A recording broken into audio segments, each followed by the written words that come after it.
Hello, Dota World. Hello, YouTube. This is Papita here. In case you don't know me, that's me. I'm 31 years old. I'm from Argentina. I play Dota professionally for about 10 years, and now I'm a coach. I would say a tier two, tier two solid player. And as a coach, I will become world champion one day. I just need to grab my hands on a tier one team, and it's going to happen.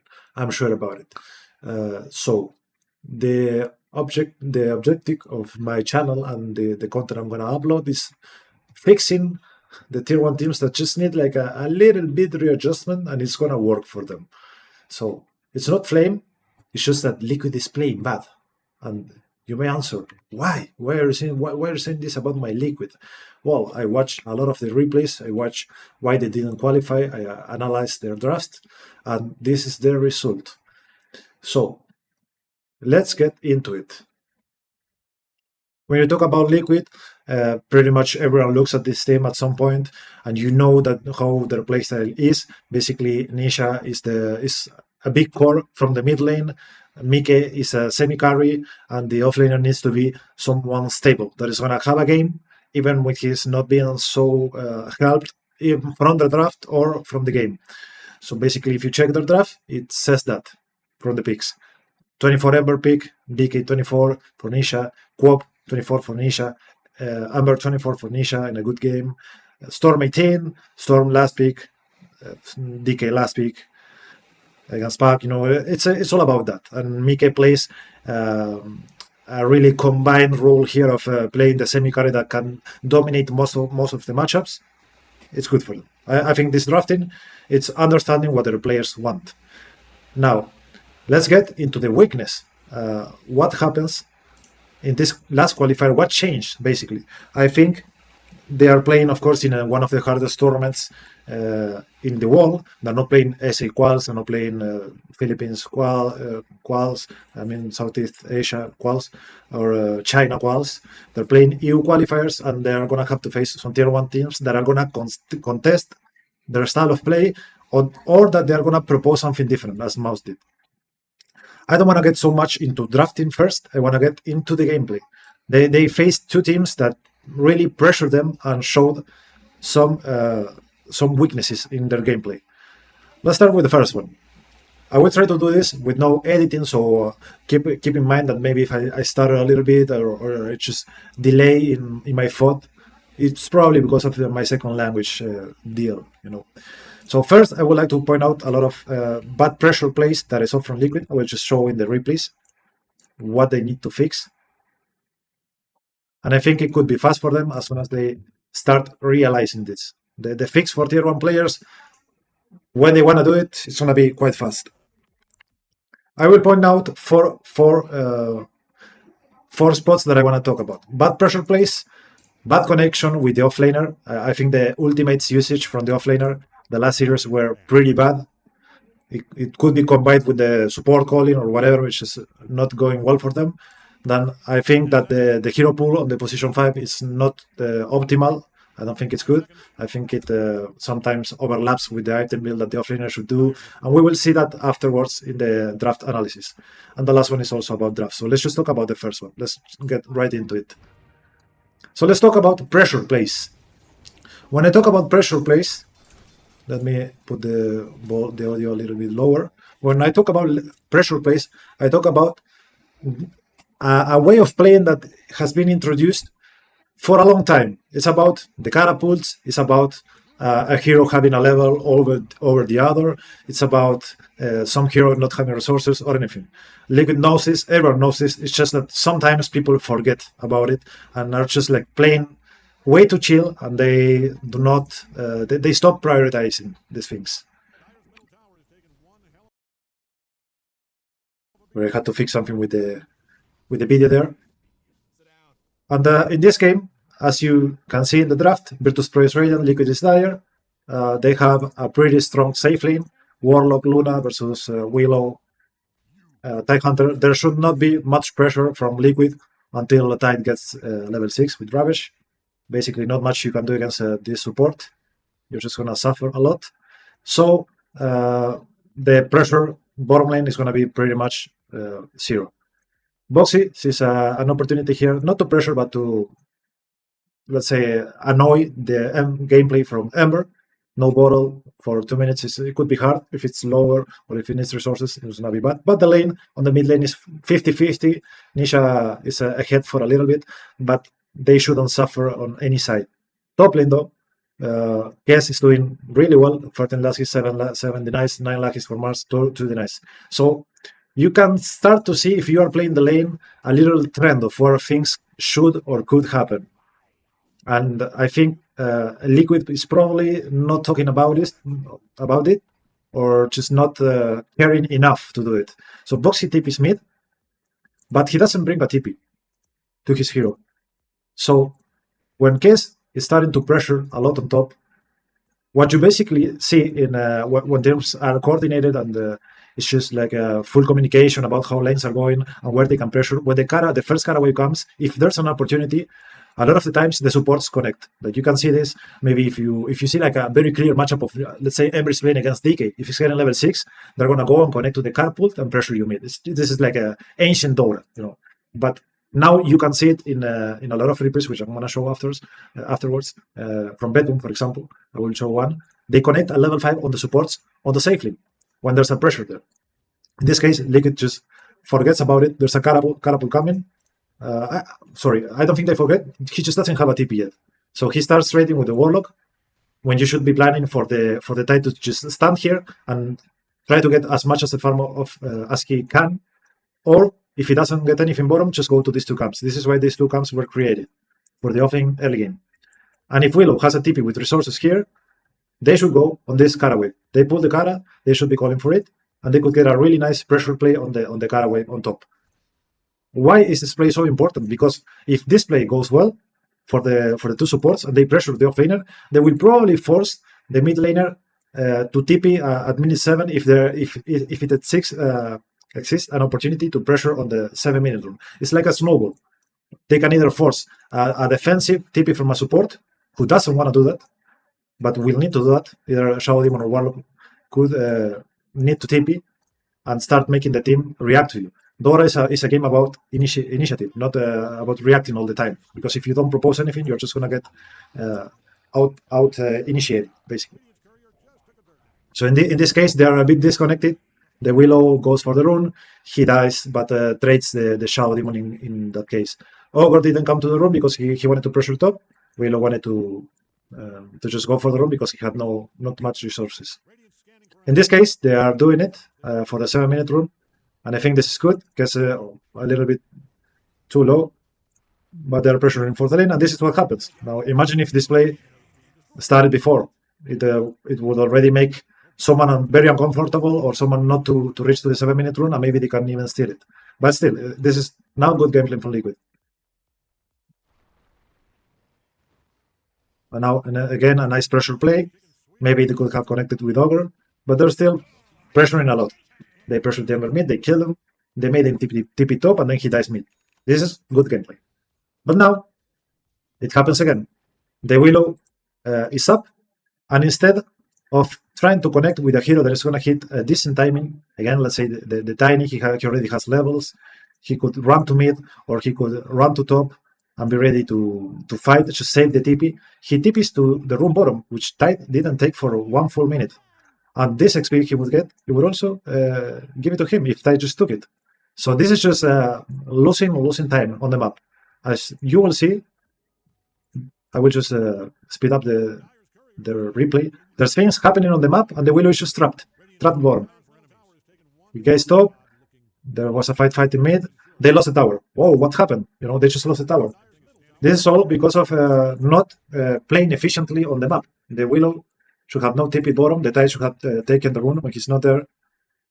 And they should be ready to fight for the runes. Ember versus Tiny, it's a must to be ready to fight on the runes always.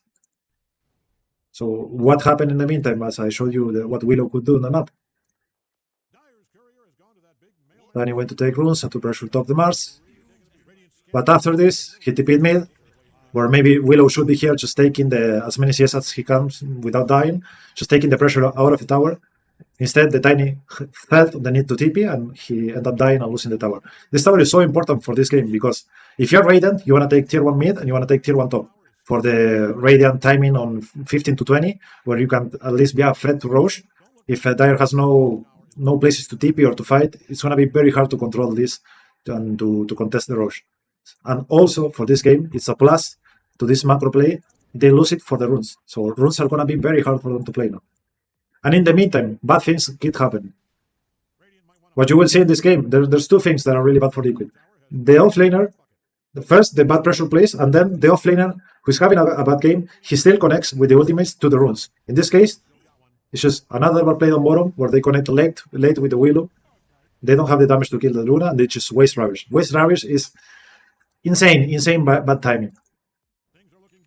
And you will see this repeatedly. That's why I'm pointing this out. So 10 minutes again, they need to work for the rune. They're a bit late, but they still get it. But now they have a big problem because Willow is level 4 and he doesn't have a wave. He doesn't have a tower mid. And this game is going to be all about mid and the runes. They get a kill on top. They make a good pressure play here on the catapult.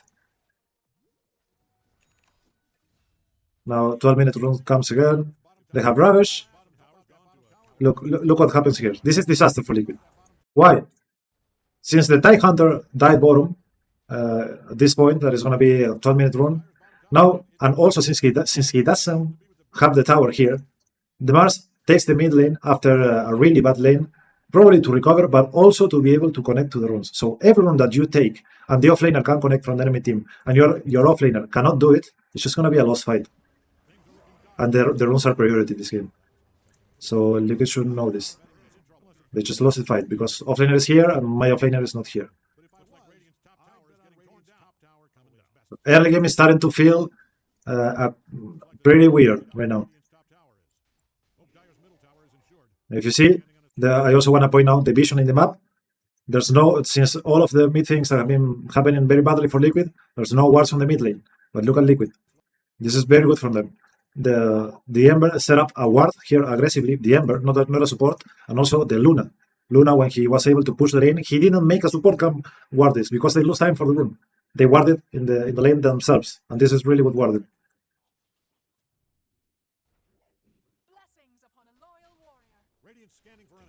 Now in comes I think this is the first good connect play they make on the Ravish. Like they're starting to pressure the tower. It's pretty late, but still good. You know, Ravish, you can aim to take an objective. Level 6 on Willow makes things easier, but something bad happens in the meantime for Liquid. Nisha is pushing the mid lane, and the enemy team is still playing for the good game plan. Go for the runes for Ember. Vessel runes means secure kills. So they play aggressively. Nisha dies on mid, and now they smoke to top. And again, the Tide connects. They are just eating every play, eating the smoke, eating the rune play. They're not prioritizing the game plan, which is play for the runes on Tiny, connect with the supports, and connect with the offlaner ulti on the runes. It's just a simple macro concept of the game. And you are going to see this in every instance. I think I'm going to show one more until we jump for another replay. This time they do it well. This time they are conceptually doing the things they need to be doing. Still, the Tiny is like a bit out of position. He almost died. If they had one more support, he would have died. But they connect on the course. When carry can connect and when offlaner can connect, first is the offlaner, then is the carry. When the offlaner and the carry can connect, good things happen in the room. This time, there was no arena, no golem, so it's liquid 100%. So, let's go to another replay. I don't know, so someone follow me on my offline stream. Thank you. Let's go into the other one. This is a game they won on Liquid. Remember, pressure plays, connecting with supports, and connecting with the offlaner to the fights. You're going to see what I'm speaking about here, from Liquid and from Mouse. Minute 5. They have Pac versus Viper mid. I wouldn't say this is very much a pressure lane. They're just both going to trade farms. They cannot kill each other unless supports come. Top lane, Bruce Master is doing well, but until he has level 6, it doesn't seem like a pressure lane. Bottom lane, though, they were owning Mickey and Tofu were owning. Triant, very an amazing hero for you guys on Liquid. Please pick it every game you have it, because it helps you stabilize the lanes and the towers. They are owning bottom. And the catapult is coming. So now look. This is Liquid Vision. Nighttime. Nighttime. They start the pressure. This tide is not being helped by the Tiny. Tiny doesn't have resources. He's here somewhere. And they pressure the tide. Sorry, I'm gonna show it again, so you can see what tide does. He just needs to back. So you click at tide, you know, unless he's bringing two salves and a clarity, which is not going to happen, of course, he needs to go base. He needs to go base. And when he's going base, what is coming here? The siege creep. There's double wave, big double wave, very healthy double wave, and a triple wave with a flag creep. And if you connect here on Boxy with the Shadow Demon, if you TP using the clarity and you are just there to help when the team is going to push, amazing things are going to happen. You're going to be able to pressure the offlaner again when he TPs. You're going to be able to pressure the tower, force a lot of TPs, and don't make your heroes die, basically. So Tide TPs here. As soon as Tide TPs, he could hit a bullet here and just harass the Tide with the Shadow Demon here. But since they're just pressuring at 2, which is still is good pressure, right? They're taking the tower, guys. Oh no! Oh no! People can connect. People can connect. So Tiny just realizes this, and he has the entire time of the world to come. Viper TPs, and they cancel. They destroy this pressure play easily, and it starts being bad. You know, you told me I need to pressure. Yes, but you need to pressure with numbers. So in the meantime, they kill the brood, but I don't think it's good. Like, look at the entire time the SD had to TP bottom. I don't know if he was looking at bottom or what, or so if someone was calling, but he's just stuck in and looking for the run where there could be a really good play here. So yeah, it's the same. No pressure play. They kill the Brood top, but you're not gonna take anything from them here. You're not gonna push the tower. So as soon as Brood gets level 6, if you don't take his tower, he's gonna make his own home here, and it's gonna be very hard to invade. So they lose this window in the map. Still, they're not suffering in this game. Liquid, remember, ends up winning, but it keeps on happening. Mickey kills bottom. I will just fast forward to everything. Look, now, what happens now? Offlaner has ulti. Guys, let's try to make the game be about taking this top tier 1 on top. This is a very important tier 1. This is the home of the Broodmother. If you're able to take it early, he's going to suffer. He's going to have to play super far back. He's going to have to play in these camps. It's not going to be comfortable for him. But no, they chose to play for the rune in a matchup that I would say Pac can deal with it alone, you know. And Triant could have used the gate around this time, you know, when Bruce getting level 6. It could be a timing for Triant to just go gate, check, you know, if you can with a sentry, and just connect with the level 6 Brood, who's coming in just one creep. Even here, Triant is here, he's dead. And the pressure starts with the Brood ulti. You think Brood is gonna wanna TP when Brewmaster has ulti? There's no way. There's no way. But this is just no connection on the supports. That's what I'm feeling from Liquid. There's no connection from the supports after 5 minutes. Well, level 6 on Brewmaster. Still, the TIE Hunter dies bottom. That's good for Liquid. And they start pressuring with the Brew ulti. But it seems like something is missing, you know. Something is missing. And I think it's this guy here, the Triant. So Mouse, they say, okay, they're diving way too much. There's no way they can do this with just 2 heroes. They TP, they force the Brew ulti, and they have to leave. And even Brew dies for this. So the early that could look so good, they could stop Mouse so hard, I think it just goes away. And look at what's going to start to happen now. Bruno ulti. Also, I'm not really sure about the Midas first and not Vessel. That's for a different video, not this one.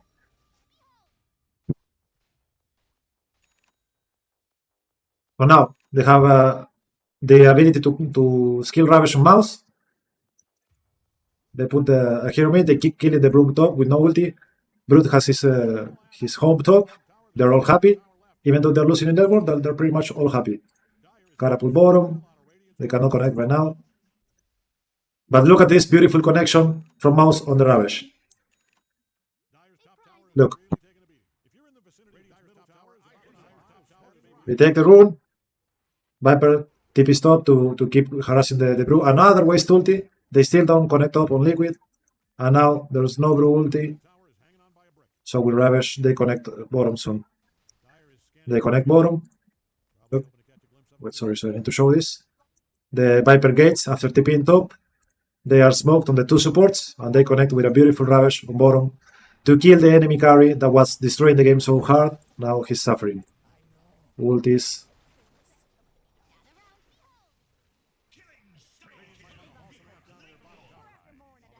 So as you can see, they lose 4 heroes here on Liquid. No Brew ulti, no chance to answer. It's just a disaster, the early game. Thank God they have Triad, because this tower should be dead. But Triad saved the game. Triad almost here, no tower taken, and they can TP to save the tower, which is going to give a healthy safe lane for Mickey for a little while more after they kill this tide. So this is what I'm seeing. This is what I'm spectating as a pattern here on Liquid. They just have, after you see the early game and you see such amazing network on every core, you see this on the map. And it's because they're not connecting at all on supports, and they're not using the Brewmaster ulti together at all. It's just basic early game stuff that I'm sure they know, but they are forgetting. Let me see if I can show just one more.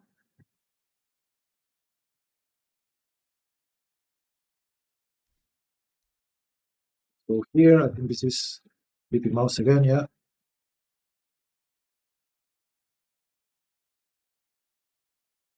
Okay, so here they have same thing, right? We're still talking about pressure plays and where it can go. You can answer me. You can answer to me this one on the comments if you want. They have sniper versus sniper mid. Is this a pressure play? Yes, it is. It is a pressure spot. I would say not a pressure play, but it could be a potential pressure play. The supports are Weaver and Spiritbreaker. The lanes Ursa versus Underlord. It could also be a pressure point in this matchup. I think bottom, pretty hard for Brewmaster until he has ulti again. He's versus Pagna and DK, so it's going to be pretty hard for them to pressure here.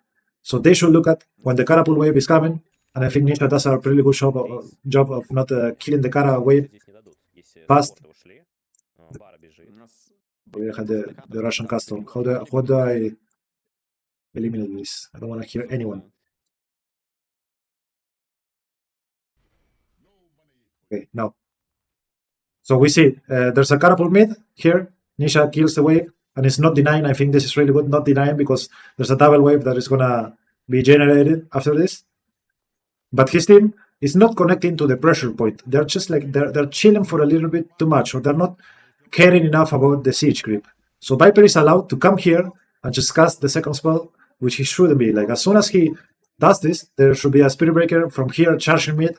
There should be like a Weaver casting Swarm from here, and a Sniper casting the Sharpener on him, so they can pressure.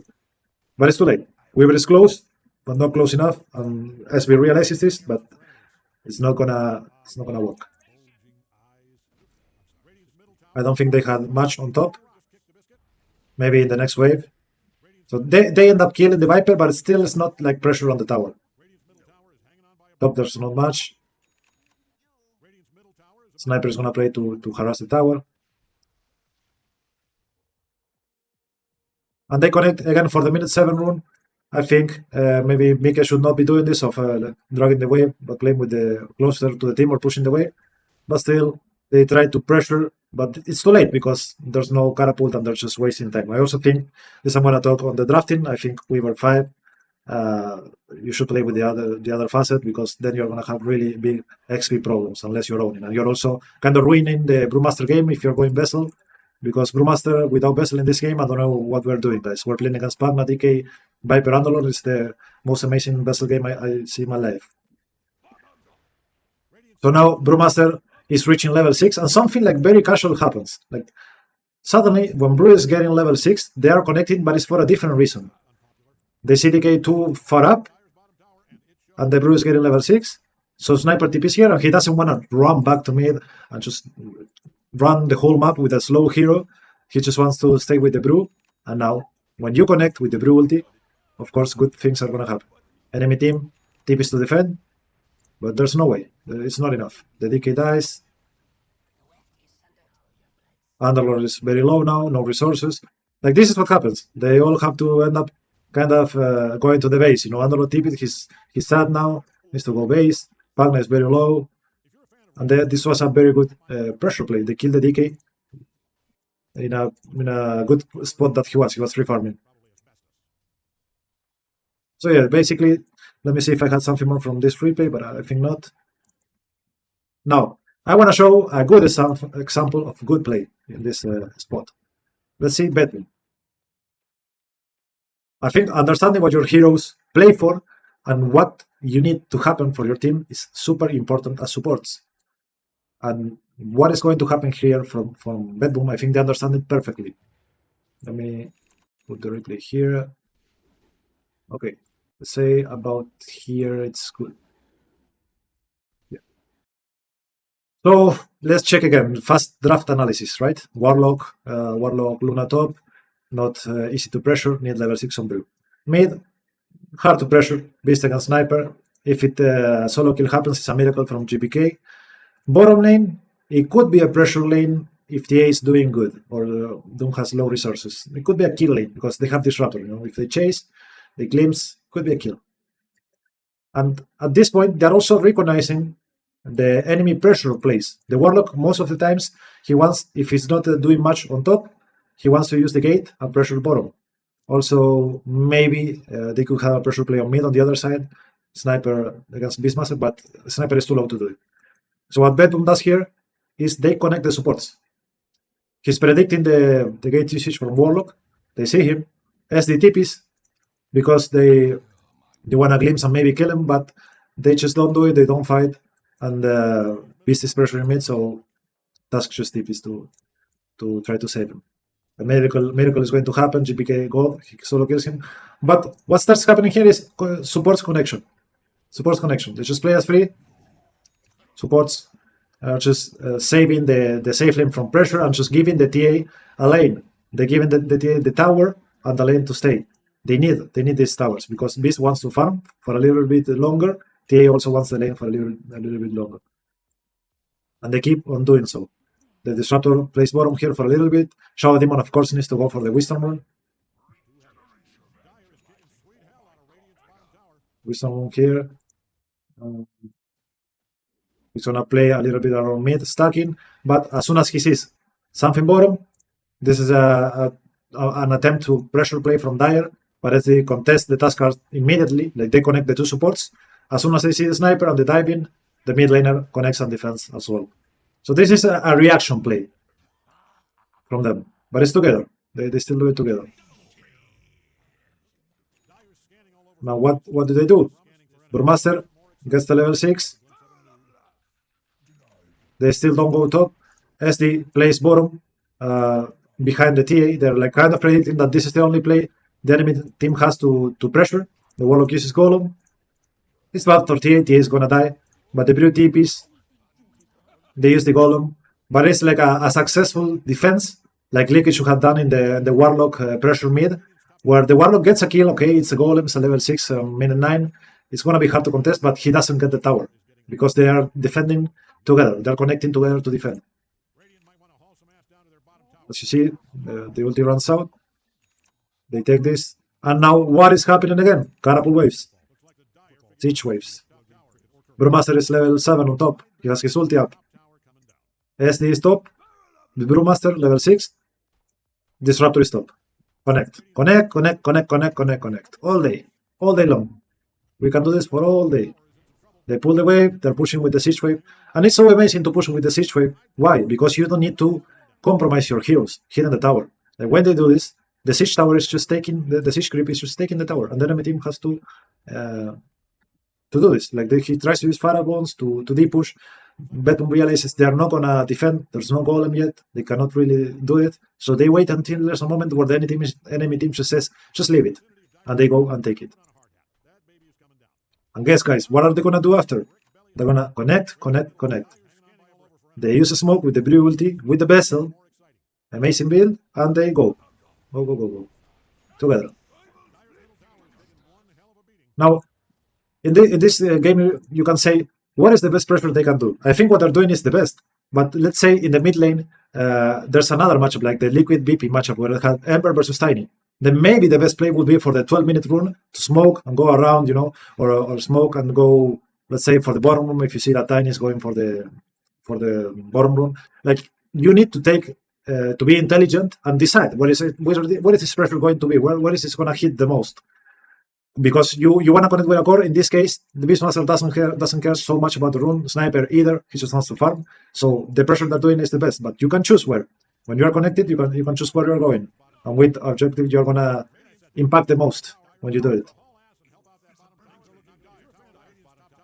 And it's just pretty good how they do it all along. GPK it's a smoke here. They lose the tower. It's okay. They just play for a bigger timing. They're playing for Beastmaster Scepter, Brew ulti is up, and they connect again. They use the 2 heroes to connect around the Brewmaster and start to like control this. But as soon as they see, they're seeing that it's also very like disciplined from them. They were about to go here into the Doom, and they were about to get destroyed in the jungle. So I would say this is just a pretty good first 15 minutes from BetBoom. I don't want to check so much more because there's so many replays you can check for the connection on the supports. They end up just doing really good map control on Radiant macro side. They just control all of this area. They get all the vision out, and as soon as they fight for the 18-minute rune, 16 and 18-minute rune, they're the most important in the game because he gets a shield rune, makes it impossible for the enemy team to contest, and they take rush for free basically, and they go for tier 1 together. So this is why I think BetBoom is one of the best performing teams in terms of supports, because they connect so much and they destabilize the pressure from the enemy team. They make it disappear, and when they hit where it hurts the enemy team the most. Now, this replay, BP, I think Liquid versus Mouse again. There's many mistakes. This is the last replay because I don't want to make it so much like all about the replays and the gameplay, but it's something that it has been repeating so much that I need to show.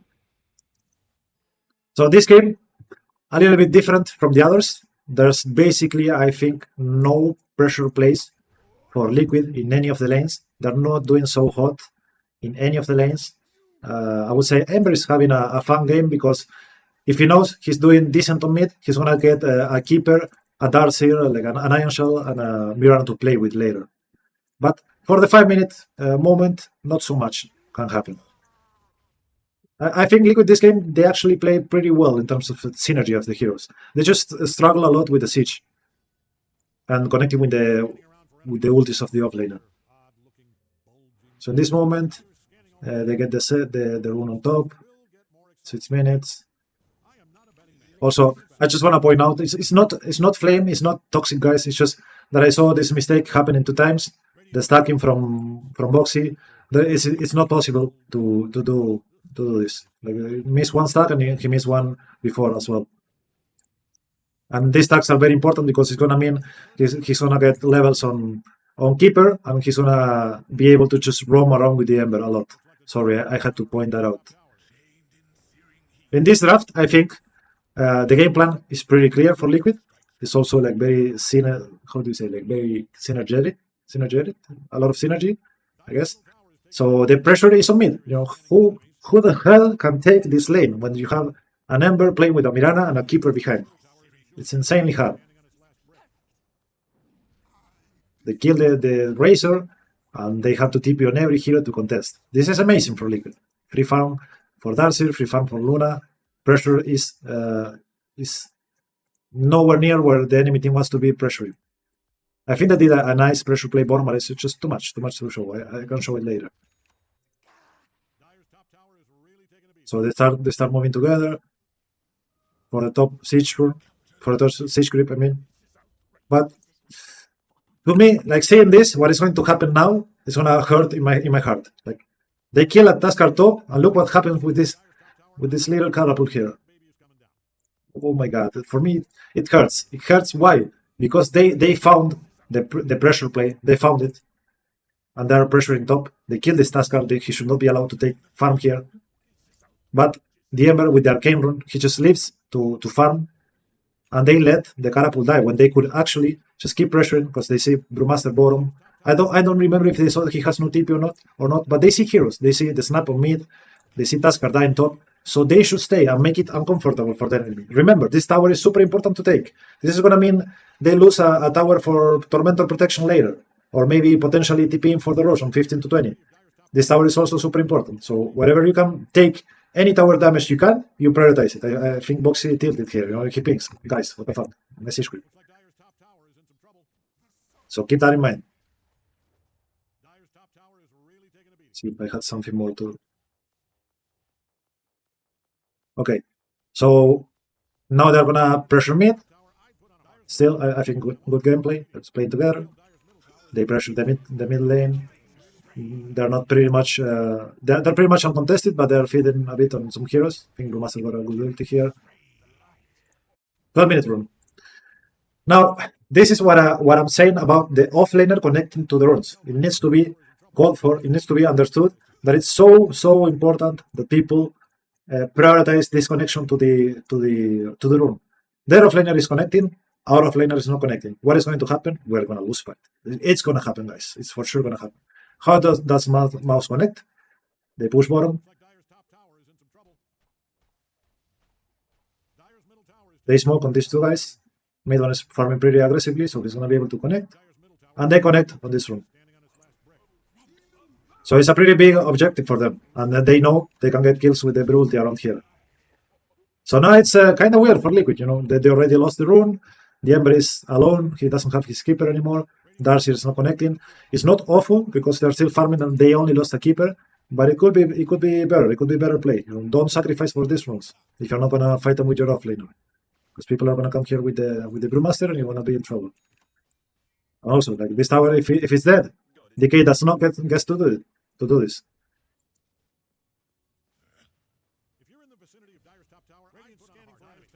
Big solo kill from Ace top.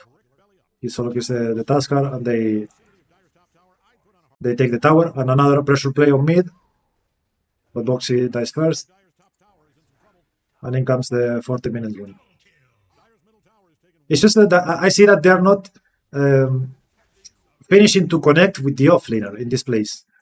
The mouse team, they're connecting. The carry can TP and connect to these kills. The offlaner is here to connect with the vessel and the second spell.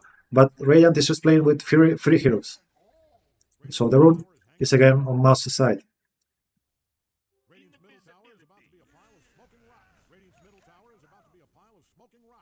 So this is basically what I think is happening to Liquid, so that they cannot explode. Of course, it's going to be about more factors and everything, but these things, I think they could make them snowball on the enemies pretty fast. Remember what I said about Course Warding. Remember, guys, Course Warding supports should not be making this aggressive ward in place, because if the enemy team is around protecting areas and something that is really important for them, December could have the ward on himself and put it here. Remember the Avid ward here. Now Boxy is putting it, but look at what happens to Boxy. Boxy is sad because the Ember didn't put the ward. So Boxy dies first. Fight is hard. Brewmaster with Vessel. Connect with the DK. 5 heroes. Luna cannot connect because it's too far. They lose another potential power play with the Ember. And they lose another very important room. They lose the 16-minute room, which could, with all these plays, when they add up, when they all add up, you lose the mid tower, you lose the room, you potentially lose the potential for doing Roshan. And now they basically point, they ping in the map that they want to play Silence, but this is not the gameplay, the gameplay that their draft thrives on. So Ace tries to connect here, Mouse reads. Remember this, guys, what we saw on BetBoom, Radiant macro play. When you're here, you need to be completely aware that if the enemy has vision and you are not seen in the map, you can be in danger very fast, very quickly. Remember when they run away fast from here. Now look what's going to happen. This area is super important. From 16 to 20 minutes to 19 minutes, I would say, this area is super important. The enemy team, when Radiant is the aggressor, they want to take vision here, they want to control this, and they want to do Roche. Dire wants to defend this. They want to be the defensive side, they want to defend this, and they want to not let you take Roche and the Roche to run down here, because it's easy for them. So what happens? They start being a threat to Roche on the mouse side. Of course, it doesn't happen because Liquid realizes and goes to defend it. But again, they lose another room, 18-minute room. And oh no, we're not ready again. Why? Because of all of these events, they all add up. They all add up so much. Mouse has vision here. The Darkseer died in this side of the map, so now he's farming for pipe. They're not strong at all. The enemy team has Brewmaster ulti, and Luna is not ready to fight either, it seems. Or at least I think he is, but Darkseer is not. So the enemy team is just going to have numbers, 5v4. So under vision, this is what Mouses see. They have vision here. They smoke around the 18-minute run, and the timing for rush. Very crucial moment of the game, and they get this kill. So now the rush is just waiting for them. Like, take me, guys, take me. You play so well, please take me. You deserve it. Me don't be in a chat, just owning out the Darkseer, making the team get Roshan easily. With no Darkseer ulti. And this is just, for me, it's like game over. The enemy team is just out maneuvering me so much that I don't know what's going on the map anymore. I don't know if I can play for the runes or not. I don't know if I can split push. I don't know if I can fight now that they have Aegis. I think it's a pretty good DK game, but Liquid had this game in their hands, and they let it slip away with the poor macro play and not connecting with the offlaner in the runes. This is what I see as a pattern of Liquid in terms of gameplay. I don't want to extend it so much, so I'm gonna jump into the other 2 points, which I think is drafting, and for me it's bad hero choices on the position 5, and also no adaptability in the draft. So let's see here. Let's start with, let's say, Liquid versus Nima Galaxy. They get what they want, right? They get the answers that they want. They get the Kanka. They consider it like a stable hero. I don't know if they could flex it. Maybe they can. So they pick Undying Viper here on 16-17. They see the DK. And when they see the Sniper, they end up with Anisha, last pick Storm in a pretty decent game. Here, the first pick Axe. I don't really think Axe is a first pick hero, but whatever. They get a really good Storm game on 18, and Monkey King on 23 against not so good against the supports, but good against Bristleback and all their cores. With Chen in lane against Shadow Demon, just amazing for Monkey King. Liquid versus Zero Tenacity. Again, the enemy team does not present a lot of resistance in the draft. They leave the Treant open. I think, guys, Liquid, if you see Treant in the draft, just take it for you, because it's going to delay the enemy pressure plays. You're going to be able to buff Nisha in awkward matchups, and you're just going to be able to use Gate and make pressure plays. Amazing hero for you. I swear to God. Just first pick this hero if you can. They see Clinks both times, and they can answer with the core they want. And then they pick a stable 16-17 like Axe here with a strong 4. They're good. They're good to go. And last pick Nisha. But when we say this draft, the enemy team starts to analyze their draft. They say, we need to find a way or how we want to play against this team. Virtus Pro, first pick Jakiro. I think they get a little bit, let's say, baited into picking Jakiro on Radiant when Triant is, when they are on Radiant, because they think that like Jakiro wins lanes, he just pressures tier 1, tier 2, and it's good for Radiant macro gameplay. But Liquid answers with a pretty good duel. Axe, Skybrat, both really good heroes against Jakiro, and they end up with against an SF and turned off. Give me a second. Okay, that's good. So they end up with a pretty good Viper game, and Nala game, I would say, as well. Pretty good matchup against the supports. And it just puts Abed on a really bad spot to play Ember into Viper. And Skybrat, it's just awful Ember game. But they needed a playmaker because they had 2 range supports, and they don't want to put the SF mid, blah, blah, blah. But then the adaptation comes. Enemy team, they take your last pick. They don't want to allow initial last pick or make a last pick, and they ban your Viper. So what happens now? I think this draft is honestly fine for Liquid. I think they do pretty well in every lane. I would say if you could not ban the one of these 2 heroes, Treant or Brewmaster, and just take it, like just take the Treant on 13. Don't be scared of the Timbersaw, because or you can ban it if you're scared, but oh, sorry. No, they have 14-15. I would say that this draft is decent, but the Warlock against the Widow in the lane, I don't like it so much. It puts them in a bad position. But it was mostly about pressure plays and using the rubbish. I think the adaptation in the draft, it comes in this series, Liquid versus Mouse. They're playing into Mouse that is showing them that it's gonna first pick a core that is gonna be very annoying to deal with in the draft from the start. So they ban the Husker, they ban the Chen, they ban the SF, they ban the Razor. They go for the first pick Viper. Remember that now, for me, first pick, it could be decent for some teams because of the 18 to the 23rd pick, but this was always the case. It was always the case. What happens now is that the enemy team, the Mouse here, they don't have a ban for their first pick. They need to ban something blind, and you will choose your bans for this. So Mouse bans the Wind Ranger, they ban the Monkey King, they ban Huskar Chen, they ban the Ember, they ban SF, Razor, the first pick Viper. I think the answer here is pretty nice. SD versus Viper, pretty good hero. The Shard is good, illusions are good, second spell is good, the Purge, everything is good about the hero against this as an answer. Then they have a good lane, they have the pack here. I would say Treant is not being so valued now, but you're going to see it picked or banned in every draft as a first pick or as a 9 pick, as a 13 pick. It needs to happen, guys. It needs to happen for you. You should pick it. And they win against it.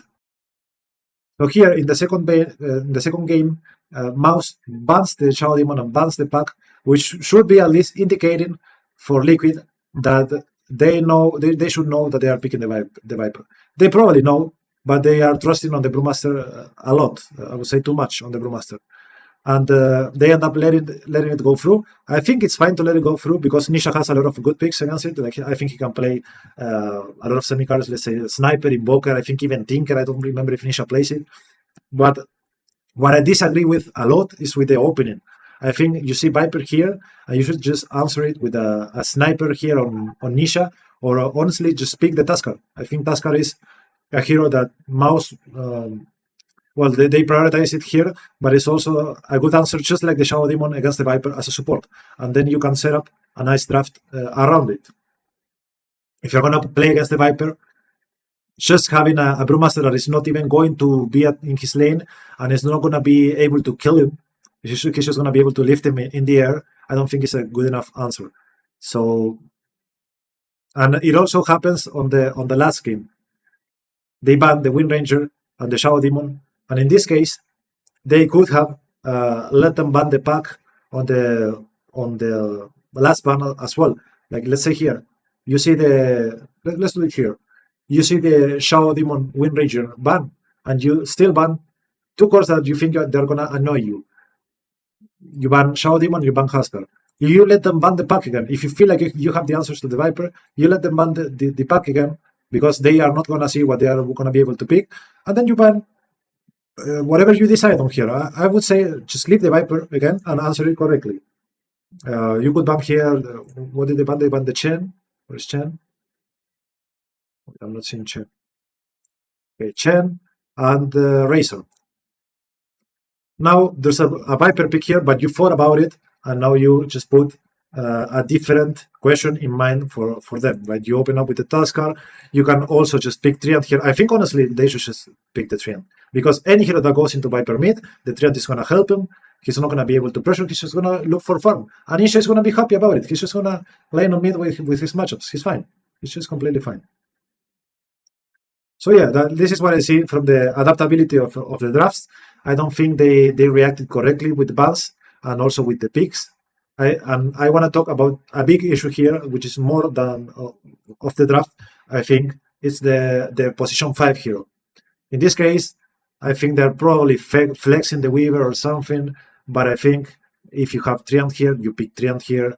Let's say if you have 13 pick here, you just pick a lane dominator because you want your Mike habilitated as much as you can, and you want to be able to play with your Nisha on mid. So you have the Warlock available, you have the Jakiro available on 13. It's just a really strong 5 support range because also Mike can play Kess, he can play Ursa, he can play DK, and it's gonna enable all of his heroes. And I think just like the Weaver and the Mirana on 13 pick, it doesn't hit as well as it would of one of the prime supports that Tofu could play. So at last, I think that's all I want to say in terms of drafting. I focus more about the gameplay, and this is for you, Liquid guys. I think that you should play like this. Look, this is a different team playing against Virtus Pro. I will show you.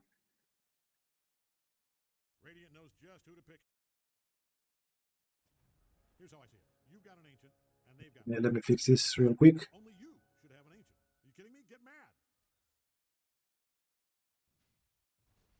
Pressure play is gonna come. They have Viper versus Ember on mid. They have Axe bottom. This is a dissonant against Shakiro. Then they have Luna top against Brewmaster. Look what the supports are gonna do. Catapult wave is coming.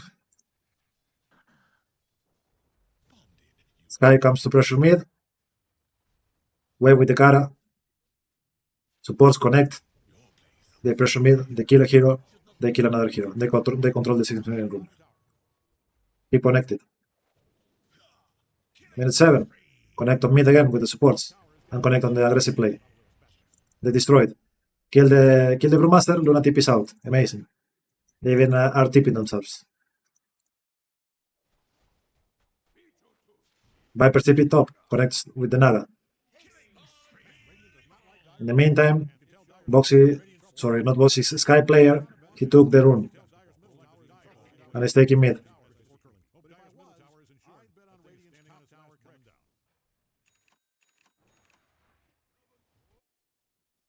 I think that's pretty much it. Just connect. And good vision, look. Warding for the gameplay you wanna set on the lanes. Another connection. Connect with the Naga, kill the blue before 6. Amazing. So I think this early game, and then we can see the catapults on minute 10. Connecting for the rune again. Supports connect. Look at this, amazing. Pressuring, Viper Diddy. Kara wave on mid. Oh my god, who is this team? They should win TI. They're pressuring mid. They retreat when they know they could die.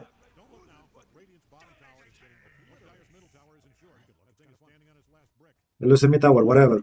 Luna is pressuring top with the Kara wave. They force a TP. Supports connected together. Level 6.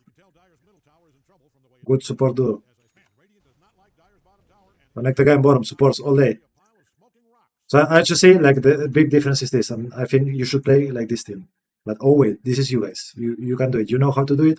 I'm just a guy behind the screen, just remembering that you can do it as well, as I showed you. I think that is pretty much it, guys.